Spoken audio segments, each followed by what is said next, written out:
പിണറായി വിജയൻ പഠിച്ച പണി 18 നോക്കിയിട്ടും പണ്ടന്നായുടെ പല്ലിന് ശൗര്യം പണ്ടേ പോലെ ഫലിക്കുന്നില്ല എന്ന് കുഞ്ചൻ നമ്പ്യാർ പറഞ്ഞ പോലെ പിണറായി വിജയന്റെ പല്ലിന് ശൗര്യം പണ്ടേ പോലെ ഫലിക്കുന്നില്ല. മൂപ്പര് അടക്കം ഇങ്ങനെ കടിച്ചൊക്കെ നോക്കുന്നുണ്ട്, പക്ഷെ ആകുന്നില്ല, കട്ടി കിട്ടുന്നില്ല.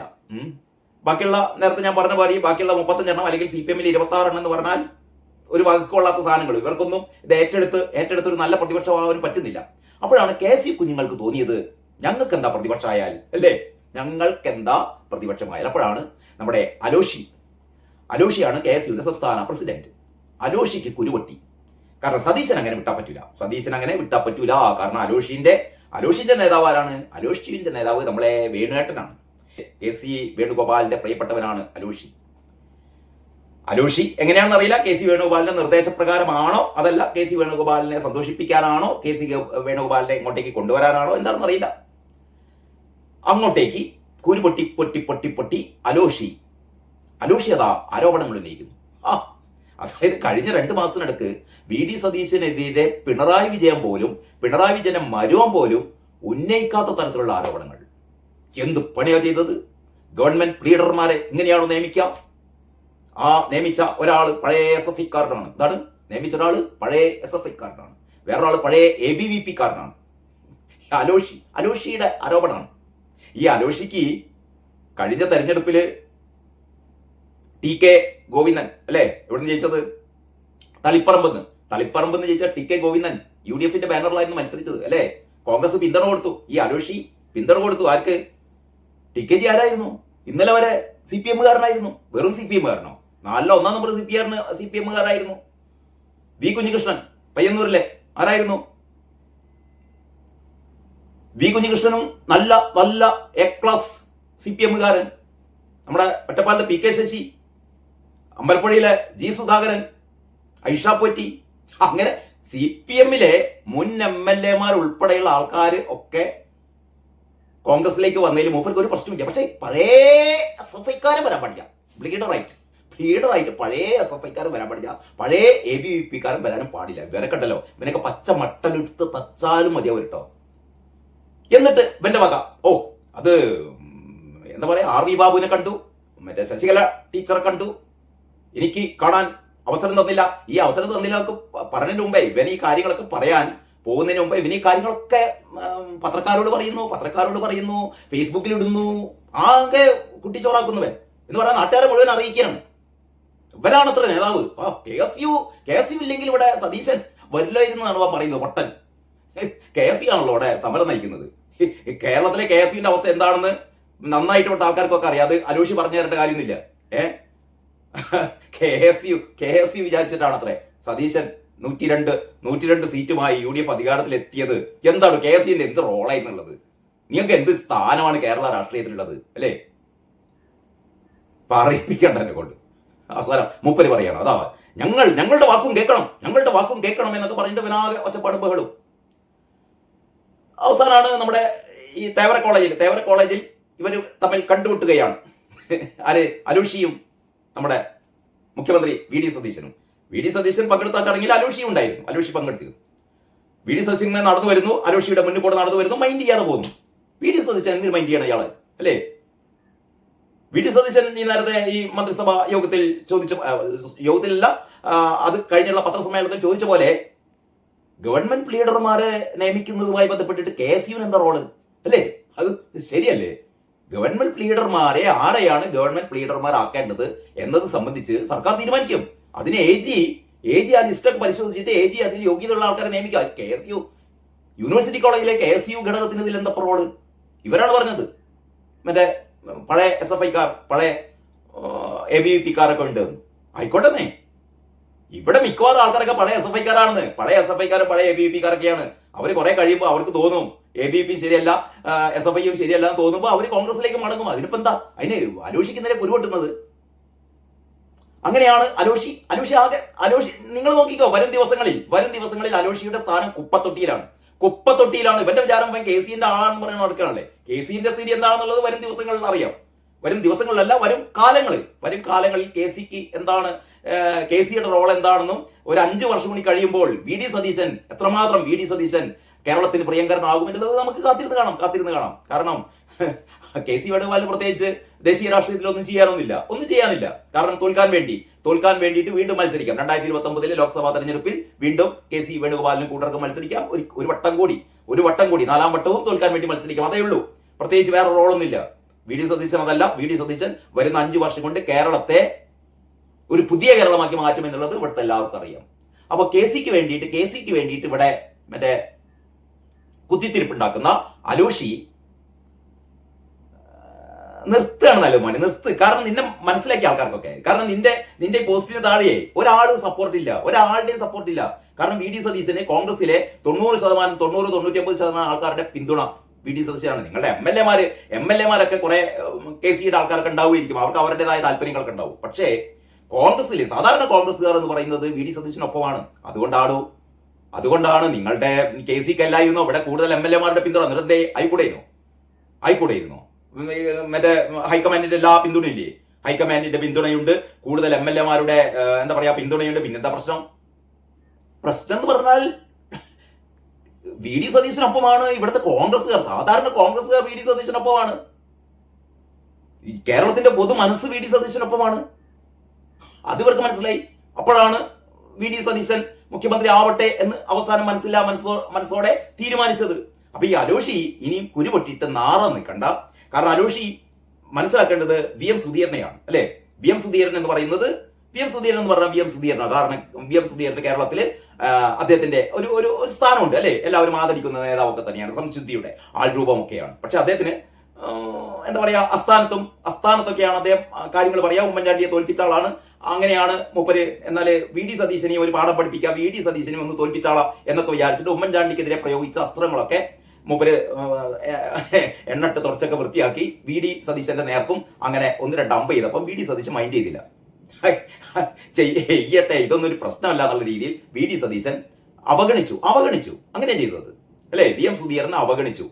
വി എം സുധീരനുമായി കൊമ്പ് കോർക്കാനൊന്നും പോയില്ല. കാരണം അതിന്റെ ആവശ്യമില്ലെന്നേ. വി എം സുധീരൻ ഇങ്ങനെ പഴയ ആദർശങ്ങളൊക്കെ തലയിലേറ്റി കൊണ്ടുവന്ന് ഗുണദോഷിക്കാനൊക്കെ നോക്കി മൂപ്പര് കേട്ടില്ല. കാരണം വി ഡി സതീശന് കൃത്യമായ പ്രവർത്തന പദ്ധതിയുണ്ട്. അതാണ് ഒരു നേതാവ് എന്ന് പറഞ്ഞാൽ. നേതാവ് എന്ന് പറഞ്ഞാൽ ആ നേതാവിന് ഒരു വിഷൻ വേണം. എന്താണ് തനിക്ക് ചെയ്യാനുള്ളത്, എന്തൊക്കെയാണ് ചെയ്യേണ്ടത്. അതിനിപ്പോ 4 ഭാഗത്തുനിന്നും പലതരം അഭിപ്രായങ്ങൾ വരും. എല്ലാ അഭിപ്രായങ്ങളും ഇങ്ങനെ കേൾക്കാൻ തുടങ്ങിയാൽ ഒന്നും ചെയ്യാൻ പറ്റില്ല. നമ്മളൊരു തീരുമാനം എടുക്കുക, ആ തീരുമാനത്തിനനുസരിച്ച് പോവുക. അതിൽ ചിലപ്പോൾ തെറ്റിപ്പോയി കഴിഞ്ഞാൽ അപ്പോഴാണ് അത് ശരിപ്പെടുത്തുക. അതിനാണ് ഇവർ പറയുക യൂ ടേൺ. എടോ, യൂ ടേൺ എന്ന് പറഞ്ഞാൽ നല്ലതാണെന്നേ. നമ്മളിങ്ങനെ നടന്നു പോകുമ്പോ അവിടെ ഒരു പ്രശ്നം വന്നു കഴിഞ്ഞാൽ നമ്മൾ യൂ ടേൺ അടിക്കും, അല്ലാതെ പിന്നെ അതിൽ പോയി ചാടില്ല. നിങ്ങളൊക്കെ വർത്താനം കേട്ടായിരിക്കും യൂ ടേൺ എന്ന് പറയുന്നത് അപകടമാണ്. ഇപ്പൊ അങ്ങനത്തെ ഒരു ധാരണ ഉണ്ടാക്കിയിരിക്കുന്നത്. യൂ ടേൺ അടിച്ചു. യൂ ടേൺ എന്ന് പറഞ്ഞാൽ നല്ലതാണ്. ബുദ്ധിയുള്ള ആൾക്കാരാണ് ചെയ്യുക യൂ ടേൺ. നമ്മൾ പോകുന്ന വഴിക്ക് ഒരു പ്രതിബന്ധമുണ്ടെങ്കിൽ നമ്മൾ യൂ ടേൺ അടിക്കും. ബുദ്ധി ഇല്ലാത്ത ആൾക്കാർ പോയി ഇങ്ങനെ ചാണകുഴി ചാടും. സതീശൻ ചാടില്ല, സതീശൻ യൂ ടേൺ അടിക്കും. അത്രയുള്ള വ്യത്യാസം. ഇനിയും യൂ ടേൺ അടിക്കടോ. അങ്ങനെയാണ്. അപ്പൊ ഞാൻ പറഞ്ഞോട്ട് വരുന്നത് അലോഷ്യസ് സേവ്യർ എന്ന് പറഞ്ഞ പൊട്ടനെ കുറിച്ചാണ്, അല്ലെ? അയാൾക്ക് കൈയടിക്കാൻ കുറച്ച് ആൾക്കാരുണ്ട്. ഡിബേറ്റുകളിലൊക്കെ പങ്കെടുക്കുന്ന നമ്മുടെ എന്തൊക്കെയാണ് പേര്, ഡോക്ടർ ജിൻഡോ ജോൺ. നല്ല ചെറുപ്പക്കാരനാണ് കേട്ടോ, നല്ല ചെറുപ്പക്കാരനാണ്. എനിക്കിഷ്ടമാണ് അയാളുടെ ഈ റീൽസ് ഒക്കെ വളരെ സുന്ദരമായി ഇടുന്ന ഒരു കണ്ടാൽ തന്നെ ഒരു നിഷ്കളങ്ക, ഒരു ഒരു സമാധാനകാംക്ഷി എന്നൊക്കെ നമുക്ക് തോന്നും. പക്ഷെ അദ്ദേഹമൊക്കെ ഈ അലോഷിനെ പിന്താങ്ങുകയാണ്. എന്തോ അലോഷി ഭയങ്കര സംഭവമാണെന്നുള്ള രീതിയിൽ. അലോഷി സംഭവം അല്ലാന്നേ ഇത് സംഭവം. പിന്നെ അനൂപ് എന്നാണ് വി ആർ അനൂപ്, അല്ലെ? വി ആർ അനൂപ് എന്ന് പറഞ്ഞ വേറെ സാധനം. ഇവരൊക്കെ അടിച്ചിരുത്തിയിട്ടുണ്ട്. നമ്മളെ BRM ഷഫീർ പറയുന്നത് കുമ്പിടി ആവണ്ട എന്ന് പറയുന്നത്. അത് നമ്മുടെ അനൂപിനോടാണ് പറഞ്ഞത്, അല്ലെ? കുമ്പിടി ആകണ്ട, അവിടെയും കാണാം ഇവിടെയും കാണാം, അങ്ങനെ വേണ്ട, കുമ്പിടി ആവണ്ട. ഏതെങ്കിലും ഒരു പക്ഷത്ത് നിൽക്കുക. നീ കേസിന്റെ ആളാണെങ്കിൽ കേസിന്റെ അടുത്തേക്ക് പോയിട്ട് കേസിന്റെ അടിവസ്ത്രങ്ങൾ അലക്ക്, അല്ലെ? അതല്ലാതെ കേസിന്റെ ഒപ്പം നിൽക്കും ചെയ്യാം. പിന്നെ ഇവിടെ നിങ്ങാണ്ട് ഇവിടുന്ന് ചോറ് നിന്നുക, അത് പറ്റില്ല മോനെ എന്ന് BRM ഷഫീർ തുറന്നു പറഞ്ഞു. ആരോട്? നമ്മുടെ അനൂപിനോട്. പിന്നെ ആരാണ്? നമ്മുടെ രാജു പി നായർ വളരെ കർശനമായി പറഞ്ഞു, പറ്റില്ല. കാരണം പാർട്ടിക്ക് ഒരു നിലപാടുണ്ട്, അതാണ് പാർട്ടിയുടെ നിലപാട്, അതാണ് ചർച്ചകളൊക്കെ പറയുന്നത്. അല്ല നിങ്ങൾക്ക് വ്യക്തിപരമായി ഓരോരുത്തർക്കും ഓരോ നിലപാടുണ്ടെങ്കിൽ അതിങ്ങനെ ഈ ഫേസ്ബുക്കിലോടൊന്നും പറയാനില്ല. നമുക്കൊരു പ്രശ്നമുണ്ടെങ്കിൽ അതിനുള്ള സംഘടന കോൺഗ്രസ് സംഘടന പിരിച്ചു വിട്ടിട്ടൊന്നുമില്ലല്ലോ. ഇപ്പോഴും ഉണ്ട്. KPCC ഉണ്ട്, KPCCക്ക് ഒരു പ്രസിഡന്റ് ഉണ്ട്. പ്രസിഡന്റ് മന്ത്രി ആയതുകൊണ്ട് തിരക്കിലാണെന്നുള്ളത് മാത്രമേ ഉള്ളൂ. KPCC ഉണ്ട്, KPCCക്ക് പ്രസിഡന്റും ഉണ്ട്, സണ്ണി വക്കീലുണ്ട്. സണ്ണി വക്കീലെടുത്ത് പറയാലോ. എന്താ പറയാ, മുഖ്യമന്ത്രിയുടെ അടുത്ത് നേരിട്ട് പോയി പറയാറുണ്ട്. മുഖ്യമന്ത്രി എത്ര നൂറുകണക്കിന് ആൾക്കാരല്ലേ ദിവസം കാണുന്നത്. ഇതൊന്നും ചെയ്യാതെ നിങ്ങൾ ആദ്യം തന്നെ പോയിട്ട് ഈ പൊതുസമൂഹത്തിൽ ഇങ്ങനെ ഫേസ്ബുക്കിൽ ഇടുക, പത്രക്കാരോടൊക്കെ പറയുന്നവർ, പത്രക്കാരാണെങ്കിൽ മാപ്പറകളാണ് കാത്തിരിക്കുകയാണ് ഇവരുടെയൊക്കെ വായുന്നത് വീഴുന്നത് കേൾക്കാൻ വേണ്ടിയിട്ട്. നമ്മളൊരു നിയാസ് ഉണ്ടല്ലോ കോഴിക്കോട്, നിയാസ് എന്താ നിയാസിന്റെ സ്ഥിതി ഇപ്പൊ ആരും മൈൻഡ് ചെയ്യുന്നില്ലല്ലോ. നിയാസ് വലിയ ആളാകാൻ നോക്കിയതേനി. മറ്റേ ഇയാള് നമ്മുടെ ആരാണ്, ശേഷാദ്രിനാഥ് അല്ലെ, ശേഷാദ്രിനാഥിനെ ഇലക്ഷൻ കമ്മീഷണറാക്കി നിയമിച്ചത് ശേഷാദ്രിനാഥ് സംഘപരിവാറാണ്. എടോ ഈ സംഘപരിവാർ എന്ന് പറഞ്ഞിട്ട് നിങ്ങൾക്ക് എന്തിനാ ഇങ്ങനെ കുരുവിടുന്നത്? അതെനിക്ക് മനസ്സിലാവാത്തത്. ഈ രാജ്യം ഭരിക്കുന്നത് സംഘപരിവാറാണ്. നമ്മുടെ രാജ്യത്തിലെ 3/4 പങ്കിലേറെ സംസ്ഥാനങ്ങളും ഭരിക്കുന്നത് സംഘപരിവാറാണ്. എന്നിട്ട് എന്താ കഴിഞ്ഞ 10-15 വർഷമായില്ലേ രാജ്യത്ത് എന്താ സംഭവിച്ചത്? രാജ്യം പുരോഗതിയിൽ നിന്ന് പുരോഗതിയിലേക്ക് പോയിക്കൊണ്ടിരിക്കുകയല്ലേ. ഈ സംഘപരിവാർ എന്താ, സംഘപരിവാർ ഭരിച്ചു കഴിഞ്ഞാൽ എന്താ പ്രശ്നം? അല്ലെങ്കിൽ സംഘപരിവാറിന്റെ ആളായാൽ എന്താ പ്രശ്നം? പ്രധാനമന്ത്രി സംഘപരിവാറാണ്, രാഷ്ട്രപതി സംഘപരിവാറാണ്. അപ്പൊ ഇത് ഇലക്ഷൻ കമ്മീഷണർ സംഘപരിവാറാണ്, സംഘപരിവാർക്കാരനാണ്. മൈൻഡ് ചെയ്തില്ല വി.ഡി. സതീശൻ ഗവർണർ അദ്ദേഹത്തിന്റെ നിയമനം അംഗീകരിച്ച് ചെയ്തു. അപ്പൊ ഞാൻ പറഞ്ഞുകൊടുക്കുന്നത് വി എം സുധീരൻ അരിക്കാക്കി, നിയാസിനെയും ഇനിയിപ്പം ഈ അലൂഷ്യസ് സേവ്യർ, പിന്നെ ഇമാതിരി മറ്റേ ജിൻഡോ ജോണോ അല്ലെങ്കിൽ ഇമാതിരി അനൂപോ ഇമാതിരി ആൾക്കാരൊക്കെയാണ് സൈഡാക്കി കഴിഞ്ഞാൽ അതാണ് സതീശൻ സതീശൻ അറിയാം. അതുകൊണ്ടാണ് ഈ വരുന്ന വഴിക്ക് അലൂഷ്യസ് സേവ്യർ ഉണ്ടായിട്ട് മുഖം കൊടുക്കാഞ്ഞത്, ഒരു ചിരിക്ക പോലും ചെയ്യാത്തത്. കാരണം എന്തിന് എന്നോട് ചിരിക്കണം? അപ്പൊ ഇതാണ് ഇപ്പൊ സംഭവിച്ചുകൊണ്ടിരിക്കുന്നത്. അപ്പൊ ഞാൻ ഇത്രയും നിങ്ങളോട് പറഞ്ഞതേ വളരെ രസകരമായ ഒരു ഫേസ്ബുക്ക് പോസ്റ്റ് കണ്ടേ, വളരെ രസകരമായ ഒരു ഫേസ്ബുക്ക് പോസ്റ്റ്. ആ പോസ്റ്റ് ഇങ്ങനെയാണ്, സിമ്പിളായിട്ട് പറയാം. ആരാണ്? താരാ ടോജോ അലക്സ് എഴുതുകയാണ്. വളരെ സിമ്പിളായിട്ട് പറയാം. എൻ്റെ അപ്പനോട് ഞാൻ ഒരു കാര്യം പറഞ്ഞാൽ ചിലപ്പോൾ കേൾക്കും. എൻ്റെ അപ്പനോട് ഞാൻ ഒരു കാര്യം പറഞ്ഞാൽ ചിലപ്പോൾ കേൾക്കും, ചിലപ്പോൾ കേൾക്കില്ല. പക്ഷേ അതിന്റെ പേരിൽ ഉടനെ ഞാൻ വീടിന് പുറത്തിറങ്ങി 4 പത്രക്കാരെ വിളിച്ചുകൂട്ടി എന്റെ അപ്പൻ തെറ്റുകാരനാണ്, എന്റെ അപ്പൻ തെറ്റ് തിരുത്തണം എന്ന് വാർത്താ സമ്മേളനം നടത്തുമോ? നടത്തുമോ? ഫേസ്ബുക്കിൽ ദിവസവും അപ്പനെ ടാഗ് ചെയ്ത് പോസ്റ്റ് ഇട്ട് വിചാരണ ചെയ്ത് കയ്യടി വാങ്ങുമോ? ചാനലുകൾക്ക് അഭിമുഖം കൊടുത്ത് വീട്ടിലെ കാര്യങ്ങൾ മുഴുവൻ നാട്ടുകാരെ അറിയിക്കുമോ? പിന്നെ അഭിമാനത്തോടെ പറയോ കുടുംബസ്നേഹിയായ ഞാൻ കുടുംബത്തെ രക്ഷിക്കുകയാണ് എന്ന്? കേൾക്കുന്നവർക്ക് അത് കുടുംബസ്നേഹമല്ല, കുടുംബത്തെ നാണം കെടുത്തലാണ് എന്നറിയാം. അപ്പനെ പാഠം പഠിപ്പിക്കാൻ ഇറങ്ങിത്തിരിക്കുമ്പോൾ നഷ്ടമാകുന്നത് സ്വന്തം കുടുംബത്തിന്റെ മാനവും കൂടിയാണ്. അതിനാദ്യം എന്റെ കാരണവന്മാരാണ്, എന്റെ കുടുംബമാണ് എന്ന ബോധ്യവും സ്നേഹവും ഉള്ളിൽ വരണം. അതുണ്ടെങ്കിൽ എന്തു തന്നെ സംഭവിച്ചാലും വീട്ടിനുള്ളിൽ തന്നെ അവരെ പിടിച്ചു നിർത്തി സ്നേഹത്തോടെ വാശിയോടെ നമ്മുടെ കാര്യങ്ങൾ ബോധിപ്പിക്കും, നടത്തിയെടുക്കും. നമ്മുടെ ആവശ്യം അനാവശ്യമാണെങ്കിൽ അപ്പൻ വാത്സല്യത്തോടെ അല്ലെങ്കിൽ ശാസനയോടെ അത് പറഞ്ഞ് മനസ്സിലാക്കി തരും. ചിലപ്പോൾ ഓടിച്ചു വിടും, ചിലപ്പോൾ സ്നേഹിച്ച് ചേർത്ത് പിടിക്കും. ഒരു കാരണവശാലും അപ്പൻ അടുക്കുന്നില്ലെങ്കിൽ അമ്മയോട് പറയാം, ചേട്ടനോട് പറയാം, ചേച്ചിയോട് പറയാം, വല്യപ്പച്ചനോടും വല്യമ്മച്ചിയോടും പറയാം. അങ്ങനെ കാര്യം നടത്തിയെടുക്കാം. ഇണങ്ങും, പിന്നെ പിണങ്ങും, ബഹളം വെക്കും, പിന്നെയും ഒട്ടിച്ചേർന്ന് നിൽക്കും. അതാണ് കുടുംബം. അതല്ലാതെ അപ്പന്റെ അപ്പനാവാൻ ശ്രമിച്ചാൽ നീയാണോ ഇവിടെ കാര്യങ്ങൾ തീരുമാനിക്കുന്നത്, പോയി പണി നോക്കടാ എന്ന് അപ്പൻ പറയും. അത്രേ അലോഷിനോട് ആര് പറഞ്ഞിട്ടുള്ളൂ? വി.ഡി. സതീശൻ പറഞ്ഞിട്ടുള്ളൂ. തീർന്നില്ല, അതിന്റെ ബാക്കി. വളരെ സ്വാഭാവികമാണത്. പാർട്ടിയും അങ്ങനെയാണ്.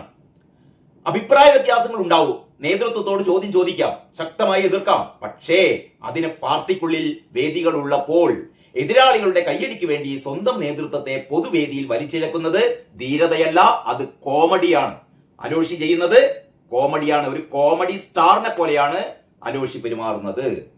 വീടിന്റെ മേൽക്കൂരയ്ക്ക് തീ കൊളുത്തിയിട്ട് വീട് രക്ഷിക്കാനാണ് ഞാൻ ചെയ്തത് എന്ന് പറയുന്നത് പോലെ ആണ് അത്. വീടിന്റെ ഉത്തരത്തിൽ ജീവിക്കുന്ന ഒരു പല്ലി ഞാനാണ് ഈ ഉത്തരം മുഴുവൻ താങ്ങി നിർത്തിയിരിക്കുന്നത് എന്ന് പറയുന്നത് പോലെ വീരവാദം മുഴക്കുന്ന അല്പജ്ഞാനികൾ ഏത് കുടുംബത്തിലും ഏത് പ്രസ്ഥാനത്തിലും ഉണ്ടാവാം. അത്തരത്തിൽപ്പെട്ട ഒരു ഉത്തരം താങ്ങി പല്ലിയാണ് ഈ അലോഷി. എന്നാൽ പിടിച്ചു തൂങ്ങിക്കിടക്കുന്ന ഉത്തരത്തിൽ നിന്നും പിടിച്ചു തൂങ്ങി നിൽക്കുന്ന ആ ഉത്തരത്തിൽ നിന്ന് മോനെ അലോഷിയെ പിടിവിട്ടാൽ സ്വന്തം അസ്തിത്വവും വ്യക്തിത്വവുമാണ് ഇല്ലാതാകുന്നത് എന്ന് ഓർമ്മ വേണം. എന്താണ്? സ്വന്തം വ്യക്തിത്വവും സ്വന്തം അസ്തിത്വവുമാണ് ഇല്ലാതാകുന്നത് എന്ന് അവർ മനസ്സിലാക്കാറില്ല. കുടുംബത്തിന് മാനം കാക്കാൻ അറിയാത്തവർക്ക് കുടുംബം നയിക്കാനാവില്ല. ശ്രദ്ധിച്ചോ? കുടുംബത്തിന്റെ മാനം കാക്കാൻ അറിയാത്തവർക്ക് കുടുംബത്തെ രക്ഷിക്കാനാവില്ല കേട്ടോ. കുടുംബത്തെ നയിക്കാനാവില്ല. പാർട്ടിയുടെ അന്തസ്സ് കാക്കാൻ കഴിയാത്തവർക്ക് പാർട്ടിയെ ശക്തിപ്പെടുത്താനുമാവില്ല. ഇവൻ പറയുന്നത് പാർട്ടിനെ ശക്തിപ്പെടുത്താൻ എന്നൊക്കെയാണ് അലൂഷി പറയുന്നത്.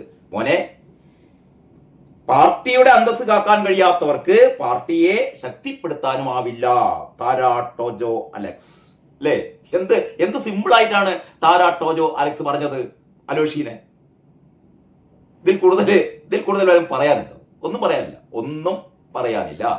അപ്പൊ ഏതാനും ദിവസങ്ങൾ ഇതിന്റെ ഒരു പൊട്ടലും ചീറ്റൊക്കെ ചിലപ്പോ ഏതാനും ദിവസങ്ങൾ കൂടി നിന്നേക്കാൻ. കാരണം നമ്മുടെ മാധ്യമ പ്രവർത്തകരുണ്ടല്ലോ, അവര് ഇതൊക്കെ ഒന്നും കൂടി ഒന്ന് കലക്കാൻ വേണ്ടി നോക്കും. അതിന്റെ ഇടയിൽ ചിലപ്പോൾ അലോഷി വീണ്ടും എന്തെങ്കിലുമൊക്കെ വിളിച്ചു പറയും. സതീശ മൈൻഡ് ചെയ്യില്ല. ഈ നേരത്തെ പറഞ്ഞ VR അനൂപും ഈ ജിൻഡോ ജോണൊക്കെ കുറച്ചു കാലം കൂടി ഇതിന്റെയൊക്കെ ഇടയിൽ ഇങ്ങനെ വാലാട്ടി നടക്കും. ഒന്നും സംഭവിക്കില്ല. ഞാൻ പറഞ്ഞില്ലേ, ഈ പൂർണ്ണചന്ദ്രനെ നോക്കി ഇങ്ങനെ ഓലിയിടുന്ന ചെന്നായ്ക്കൾ. അത്രേ ഉള്ളൂ. അപ്പൊ ബാക്കി വിശേഷങ്ങൾ നമുക്ക് അടുത്ത വീഡിയോയിൽ. അതുവരെ എല്ലാവർക്കും നന്ദി, നമസ്കാരം. വാർത്താവിശേഷങ്ങളുടെ പുതിയൊരു എപ്പിസോഡിലേക്ക് സ്വാഗതം. VD സതീശൻ സർക്കാരിനെതിരെ പ്രയോഗിക്കാൻ LDF കൊണ്ടുവന്ന എല്ലാ ആയുധങ്ങളും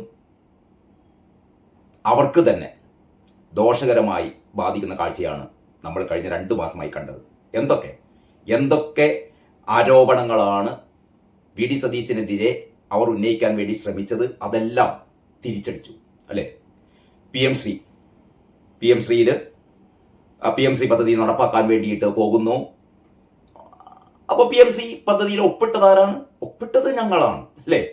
അപ്പോൾ സ്വരാജ് എന്താ പറഞ്ഞത്? ഞങ്ങൾ ഒപ്പിട്ടത് പദ്ധതി നടപ്പാക്കാനായിരുന്നില്ല. പുതിയൊരു കണ്ടുപിടുത്തമാണത് അല്ലേ? ഈ ന്യായീകരണത്തിന്റെ ഓരോ അവസ്ഥാന്തരങ്ങളെ, അതായത് ഞങ്ങളാണ് ഒപ്പിട്ടത്, പക്ഷേ ഒപ്പിട്ടത് ഞങ്ങൾ നടപ്പാക്കാനായിരുന്നില്ല. അങ്ങനെ അവസാനം ഈ പിണറായിയുടെ തന്നെ അഡീഷണൽ പ്രൈവറ്റ് സെക്രട്ടറി മലയാളം വാരികയിൽ ഒരു ലേഖനം എഴുതി. അതിൽ കൃത്യമായി അദ്ദേഹം പറഞ്ഞു, PMC പദ്ധതിയിൽ ഒപ്പിട്ട് കഴിഞ്ഞാൽ പിന്നെ അതിൽ നിന്ന് പിന്മാറാൻ പറ്റില്ല. അത് നേരത്തെ തന്നെ നമുക്കൊക്കെ അറിയാവുന്ന കാര്യമാണ്. പക്ഷെ അന്തംഗമികൾ ഇതുവരെ സമ്മതിച്ചു തന്നിട്ടില്ല. അപ്പൊ അതിൽ ഒപ്പിട്ട് കഴിഞ്ഞാൽ പിന്നെ പിന്മാറാൻ പറ്റില്ല. അതിൽ അങ്ങനെ ഒരു ക്ലോസ് ഇല്ല. ഏകപക്ഷീയമായി സംസ്ഥാനങ്ങൾക്ക് പിന്മാറാൻ പറ്റില്ല. മാത്രമല്ലാതെ ഇത് തമിഴ്നാട് ഒഴികെ ബാക്കി എല്ലാ സംസ്ഥാനങ്ങളും ഇതിൽ ഒപ്പുവെച്ച് കഴിഞ്ഞു. ഈ PMC പദ്ധതി എന്ന് പറഞ്ഞാൽ ഇവരൊക്കെ പറയുന്ന പോലെ അപകടകരമായ പദ്ധതിയൊന്നുമല്ല. ഇത് നമ്മുടെ നാട്ടിലെ വിദ്യാഭ്യാസ സ്ഥാപനങ്ങളുടെയും അതിലെ വിദ്യാർത്ഥികളുടെയും ഭാവി മെച്ചപ്പെടുത്തുന്ന, ഗുണകരമാക്കുന്ന, അവർക്ക് അന്താരാഷ്ട്ര മേഖലകളിൽ അവർക്ക് മത്സരിക്കാൻ അവരെ യോഗ്യരാക്കുന്ന പാഠ്യപദ്ധതിയാണ്. അതിനുള്ള അടിസ്ഥാന സൗകര്യങ്ങളാണ്. ഇതൊക്കെയാണ് PMC പദ്ധതി ഒരുക്കുന്നത്. ഇത് എല്ലാ സംസ്ഥാനങ്ങളും അതിന്റെ ആനുകൂല്യങ്ങൾ, അതിന്റെ പ്രയോജനങ്ങൾ നേടിക്കഴിഞ്ഞു. നമ്മളിപ്പോഴും ഇതെന്തോ സംഘപരിവാർ അജണ്ട എന്ന് പറഞ്ഞ് നിൽക്കുകയാണ്. നമ്മുടെ നാട് ഭരിക്കുന്നത്, നമ്മുടെ രാജ്യം ഭരിക്കുന്നത് സംഘപരിവാറാണ് അല്ലേ? ഇത് യഥാർത്ഥത്തിൽ ഈ ലീഗുകാർ തന്നെ വിദ്യാഭ്യാസം കൈകാര്യം ചെയ്യുന്നത് മുസ്ലിം ലീഗാണല്ലോ.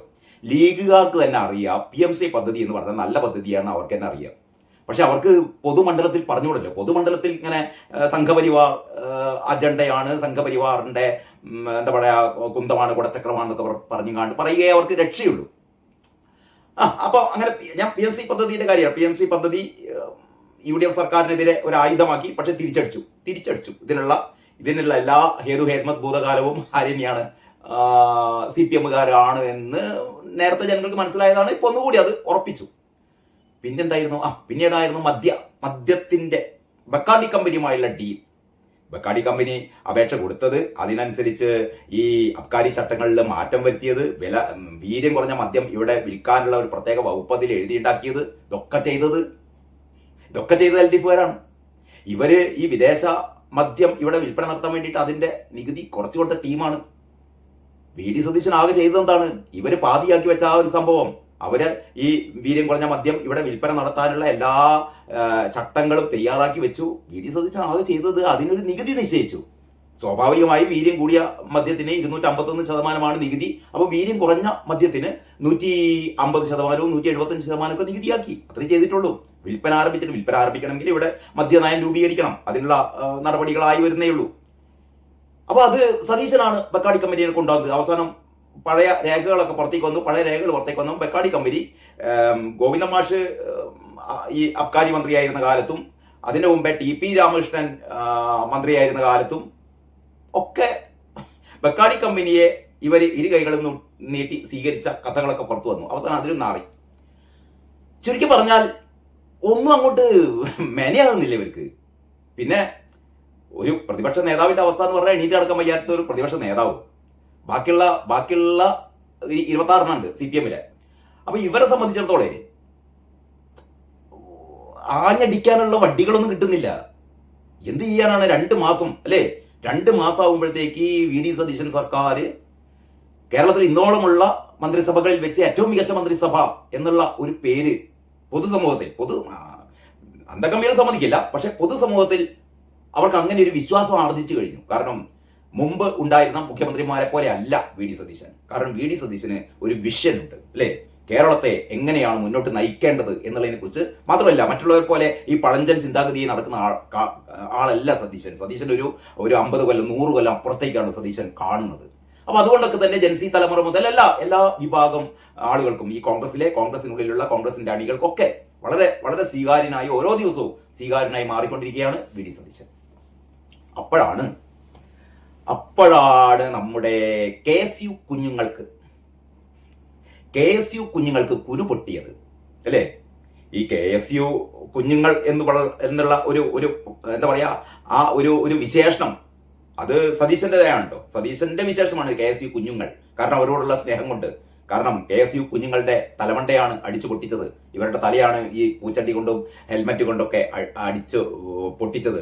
പിണറായി വിജയന്റെ മറ്റേ യാത്രയിൽ ഒരു ലോകാവസാന യാത്ര ഉണ്ടായിരുന്നല്ലോ, നവകേരള യാത്ര. അപ്പൊ അതിന് കാരണക്കാരായ അല്ലെങ്കിൽ ഈ പറയുന്ന യൂത്ത് കോൺഗ്രസ്സുകാരുടെയൊക്കെ തലമണ്ട അടിച്ചു പൊട്ടിച്ച ഗൺമാൻ ഉൾപ്പെടെയുള്ള ആൾക്കാർക്കെതിരെയുള്ള നടപടികളൊക്കെ, അതിനുള്ള ആവശ്യമായ അന്വേഷണങ്ങൾ ആരംഭിച്ചു. അങ്ങനെ VD സതീശൻ പാർട്ടിക്ക് വേണ്ടിയിട്ട് പാർട്ടിയെ നേരത്തെ ഏതൊക്കെ വിധത്തിലായിരുന്നോ പിണറായി വിജയൻ ആക്രമിച്ചത്. ഇപ്പൊ സ്ക്രീൻഷോട്ട് അല്ലേ? സ്ക്രീൻഷോട്ട് വിവാദത്തിൽ ഒരു യൂത്ത് ലീഗുകാരനെ പിടിച്ചുകൊണ്ടുപോയി അയാളെ തലയിലേക്ക് അതൊക്കെ ചാർത്തി കൊടുത്തു. അങ്ങനെ UDF-നെ സംബന്ധിച്ചിടത്തോളം ആട്ടെ, കോൺഗ്രസിനെ സംബന്ധിച്ചിടത്തോളം ആട്ടെ, പിണറായി സർക്കാർ കഴിഞ്ഞ 10 വർഷം ചെയ്ത എല്ലാ അധമ പ്രവൃത്തികളും അതിനൊക്കെ കണക്ക് ചോദിച്ചുകൊണ്ടിരിക്കുകയാണ് സതീശൻ.